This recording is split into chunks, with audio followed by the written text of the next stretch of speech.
They say that death is the ultimate mercy, the final exit ramp off the highway of suffering that every man, sinner or saint, eventually prays for. In the concrete jungle of Harlem, where a bullet cost less than a loaf of bread and life expectancy was often measured in luck rather than years, death was usually a transaction, quick, violent, and final. But Ellsworth Bumpy Johnson was not a man who dealt in the usual currency of the underworld. He was not a brute who merely subtracted lives from the ledger of the city. He was a grand master playing a game of four-dimensional chess while his enemies were still learning how to hold the checkers. And when the devil came to his doorstep to steal the future, Bumpy Johnson did not seek an eye for an eye. He sought a much darker, much more profound arithmetic. The story I am about to tell you is not found in the police reports of the NYPD, nor is it whispered in the confessional booths of St. Aloysius. It is a story that exists in the terrified silence between heartbeats, a legend of the most brutal sentence ever handed down by the informal mayor of Harlem. This is the story of the 43 years Vincent Esposito spent in a coffin made of his own flesh. It began on a Tuesday, September 12th, 1938. The air in Harlem was thick with the humidity of a late summer that refused to break, carrying the scent of roasted peanuts, exhaust fumes, and the electric charge of a city that never slept. At 11:47 p.m., inside the velvet-draped sanctuary of the Lenox Lounge, the atmosphere was one of sophisticated cool. The jazz quartet in the corner was playing a slow, mournful rendition of Body and Soul, the saxophone weeping low and heavy. Bumpy Johnson sat at his usual corner table, a vantage point that offered him a clear view of the door and the street beyond. He was immaculate, as always, his suit pressed to razor sharpness, his demeanor that of a tenured professor rather than a crime lord. Beside him sat Mame, his queen, glowing with the radiance of expectant motherhood. They were celebrating, quietly, the promise of a new life, a child that would carry the Johnson bloodline into a future Bumpy was tirelessly paving with gold and blood. Enter Vincent Esposito. Vincent was a soldier for the Genovese crime family, a man whose ambition far outstripped his intellect. He was a button man who thought respect was something you could demand with a loud voice and a heavy pistol. That night, Vincent was drunk, sloppy, arrogant drunk, high on the false courage of cheap whiskey and the misplaced belief that his Italian connections made him untouchable, even north of 110th Street. He stumbled past Bumpy's table, his eyes glazed, his balance failing. As he lurched toward the bar, his heavy frame collided violently with Mame's chair. It happened in a blur that seemed to last a century. The chair tipped. Mame, heavy with child, could not catch herself. She fell hard against the brass railing of the bar, her abdomen striking the metal with a sickening, dull thud that silenced the saxophone instantly. The room froze. It was as if the oxygen had been sucked out of the Lenox Lounge. Every patron, every waiter, every musician knew who sat at that table. They knew that bumping into Bumpy Johnson was a mistake, but hurting his wife was a death warrant signed in triplicate. Vincent, too inebriated to comprehend the gravity of his error, merely sneered, dusting off his jacket and muttering a racial slur that hung in the silent air like a foul vapor. He didn't apologize. He didn't kneel. He turned his back and ordered a drink. Bumpy did not move. He did not flip the table. He did not draw the pearl-handled piece he carried. He simply knelt beside Mame, his eyes scanning her face with a tenderness that terrified those watching because it was so completely at odds with the glacial coldness radiating from his posture. He scooped her up, his movements gentle, and carried her out of the club. As he passed Vincent Esposito, Bumpy paused for a fraction of a second. He didn't look at the Italian. He looked through him, staring at a point in the future that only he could see. Then he was gone. The tragedy unfolded in the sterile, white-tiled purgatory of Harlem Hospital. 3 hours later, a doctor with trembling hands emerged to deliver the news that breaks the soul of a father. The child was gone. The trauma of the fall had detached the placenta. The life that Bumpy and Mame had dreamed of was extinguished before it ever saw the sun. Inside the private room, the silence was louder than a cannon blast. Mame lay pale and shattered against the pillows, her grief a physical weight pressing down on the room. Bumpy stood by the window, staring out at the Harlem skyline, his face a mask of stone. When he finally spoke, his voice was a low rumble, devoid of inflection. "I will bring you his head, Mame. By sunrise, I will bring it to you." It was then that Mame Johnson, a woman of grace and steel, whispered the words that would seal Vincent Esposito's fate. She reached out, gripping Bumpy's hand with a strength born of pure agony. "No, Bumpy," she choked out, tears cutting tracks through the powder on her cheeks. "Death is too fast. He took a lifetime from us. He took all the years our child would have had. Don't let him off with a bullet. Don't let him die. Make him understand the weight of time." Bumpy looked at his wife, processing the request with the terrifying logic of the grand strategist he was. A bullet was mercy. A bullet was an end to suffering. To kill Vincent was to treat him like a soldier. To keep him alive was to treat him like a specimen. Bumpy nodded once, a microscopic dip of the chin. "He will not die," Bumpy promised. "He will live. He will live longer than any of us." 2 days later, Vincent Esposito was found. He hadn't gone into hiding. His arrogance was so profound he believed the mob commission would protect him from a colored gamble. He was holed up in a safe house in East Harlem, playing cards with 2 other low-level associates. The door didn't get kicked in. There was no Tommy gun spray shattering the windows. Bumpy Johnson walked in alone. He walked in with the casual confidence of a landlord coming to collect overdue rent. The guards at the door were already unconscious, dispatched with the silent efficiency of Bumpy's lieutenants. But the room itself was Bumpy's stage. Vincent stood up, reaching for his waistband, but the look in Bumpy's eyes froze his hand. It wasn't rage. It wasn't the hot fire of vengeance. It was the clinical, detached curiosity of a mortician measuring a corpse. "You want to kill me, Johnson?" Vincent spat, trying to summon bravado. "You kill a made man, you start a war." "A war implies 2 sides fighting," Bumpy said, his voice smooth, cultured, terrifyingly calm. "This isn't a war, Vincent. This is an education." Bumpy moved. It was a blur of motion, efficient and economical. He deflected Vincent's clumsy punch and spun the man around. This was not a street brawl. Bumpy had studied anatomy. He had read medical texts with the same voracious appetite he applied to philosophy and history. He knew exactly where the wiring of the human machine was most vulnerable. With one hand clamping Vincent's shoulder to hold him upright, Bumpy drove the knuckle of his middle finger into the base of Vincent's neck, right between the 3rd and 4th cervical vertebrae. It was a strike of surgical precision, delivered with the force of a hydraulic press. There was a sound, a dry, sharp crack like a dead branch snapping in winter. Vincent didn't scream. He simply dropped. He collapsed, not like a man knocked out, but like a marionette whose strings had been severed by a razor. He hit the floor in a heap, his eyes wide open, his mouth moving, but his limbs draped in unnatural fluid angles. He tried to push himself up. Nothing happened. He tried to kick. Nothing.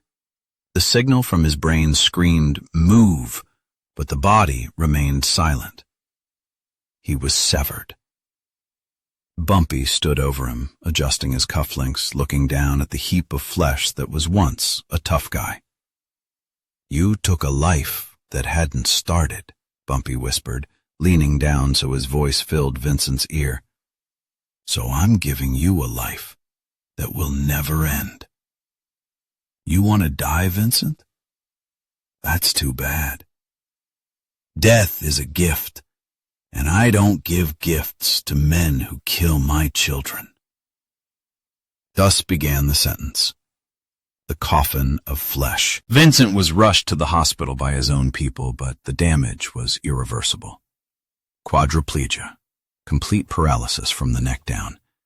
He could blink, he could chew if food was placed in his mouth, and he could speak in a raspy whisper, but he could not lift a finger to wipe a tear from his own eye. The mob, initially furious, prepared for retaliation. But then, a message arrived at the Genovese headquarters. It was a ledger. It showed that Bumpy Johnson had set up an irrevocable trust in Vincent Esposito's name. The trust would pay for the absolute best medical care.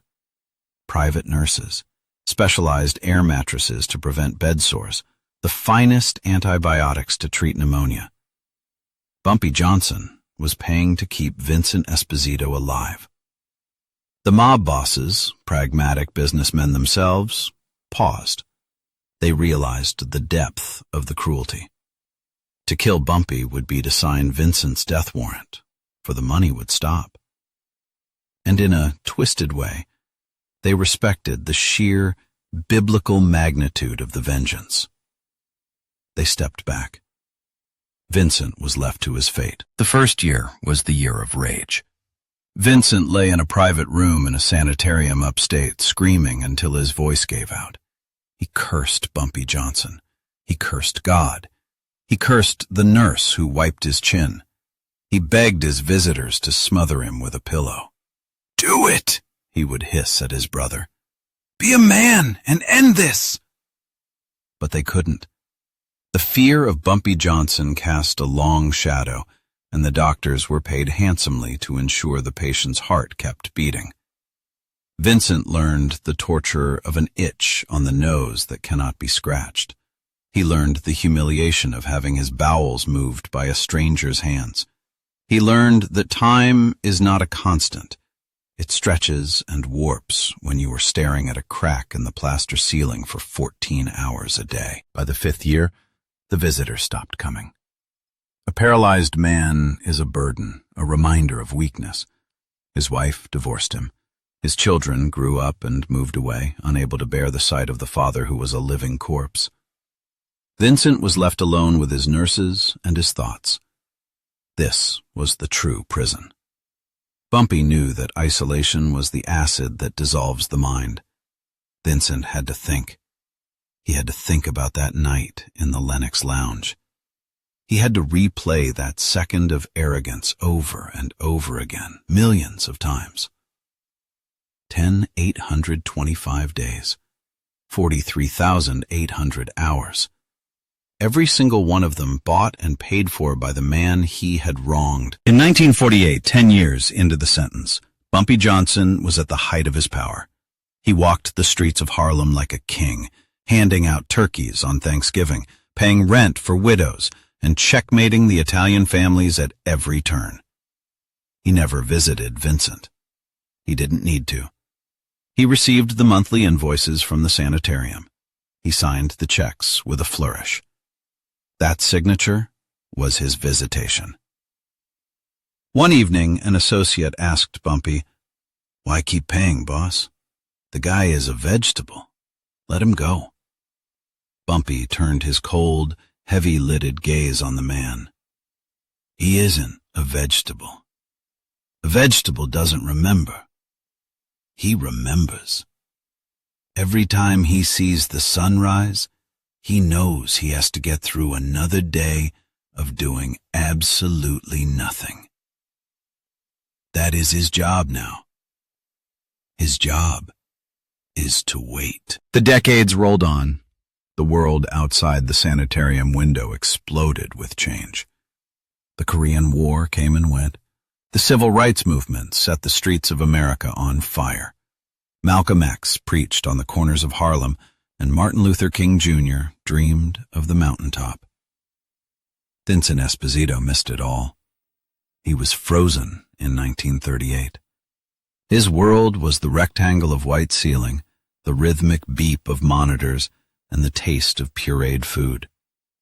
He became a medical marvel, a man who refused to die because his enemy refused to let him. There were moments, the nurses said later, when Vincent would weep silently for hours. Not from physical pain, the paralysis took care of that, but from the sheer, crushing weight of existence. He had 15,695 days to regret 1 second. He became a philosopher of suffering. He analyzed his own regret like a scientist studying a virus. He realized that Bumpy hadn't just broken his neck. Bumpy had suspended him in amber. Then came 1968. The news flashed across the small black and white television positioned in the corner of Vincent's room. Bumpy Johnson, the godfather of Harlem, had died of a heart attack at Wells Restaurant. The king was dead. Vincent watched the footage of the funeral, the thousands of people lining the streets, the weeping crowds. A strange emotion gripped the paralyzed man. It wasn't joy. It wasn't relief. It was panic. His jailer was gone. The man who held the key to his cage had departed the earth. Vincent realized with a jolt of terror that he was now alone in his suffering. The check might stop coming. Or worse, the checks had been endowed to continue forever, and they did. Bumpy, the grand strategist, had foreseen his own mortality. The trust fund was self-sustaining. Even from the grave, Bumpy Johnson continued to force life into Vincent Esposito's lungs. The sentence was not life. The sentence was, until I say so. And Bumpy had never said stop. The 70s passed in a haze of disco and decay. Vincent's hair turned snow white. His skin became paper-thin, translucent, tearing at the slightest touch. He was a skeleton wrapped in parchment, eyes burning with a dim, ancient madness. He had outlived the doctors who first treated him. He had outlived the gangsters who abandoned him. He was a relic of a bygone era, a living fossil of the Harlem Wars. Finally, in 1981, 43 years after that night in the Lenox Lounge, the machinery of Vincent's body finally began to fail. It wasn't a sudden stop. It was a slow, grinding halt. His kidneys gave out. His lungs, tired of drawing breath for a body that served no purpose, began to fill with fluid. The young doctor on duty, a man born 20 years after Vincent was paralyzed, looked at the chart and shook his head. "It's time," he told the nurse. "Let him go." As they reached to turn off the ventilator, to disconnect the feeding tubes that had been his umbilical cord to hell, Vincent Esposito's eyes opened one last time. They were cloudy, rimmed with the yellow of jaundice, but for the first time in 4 decades, they were clear of fear. He looked at the ceiling, the white expanse that had been his sky, his cinema, his canvas. A single tear pooled in the corner of his eye and slid down into his silver hairline. It was not a tear of sadness. It was a tear of gratitude. The debt was paid. The long shift was over. Bumpy Johnson, the ghost who had sat in the corner of the room for 43 years, had finally nodded his head. "You can go now." Vincent Esposito died at 3 a.m., alone, the last casualty of a war that ended before most of the hospital staff were born. This story, my friends, is why the legend of Bumpy Johnson endures. It is not because he could shoot straight. Any fool with a gun can pull a trigger. It is because he understood the terrifying power of mercy withheld. He understood that to kill a man is to end his story, but to keep him alive in agony is to rewrite his story every single day. Bumpy Johnson didn't just rule Harlem. He ruled the very concept of justice within his domain. He was a man who played the long game, a game where pawns were not merely sacrificed but frozen in place, forced to watch the board for eternity. So the next time you hear someone glorify the quick draw or the drive-by shooting, remember Vincent Esposito. Remember the man who spent 43 years in a coffin of flesh because he dared to cross the Godfather of Harlem. Remember that in Bumpy Johnson's world, death was easy. Life was the hard part. And now I ask you, as you sit in the comfort of your freedom, able to move your hands, able to walk out that door, if you had to choose between the bullet and the bed, between the sudden dark and the 40-year stare, which mercy would you beg for? Think carefully. Bumpy is watching.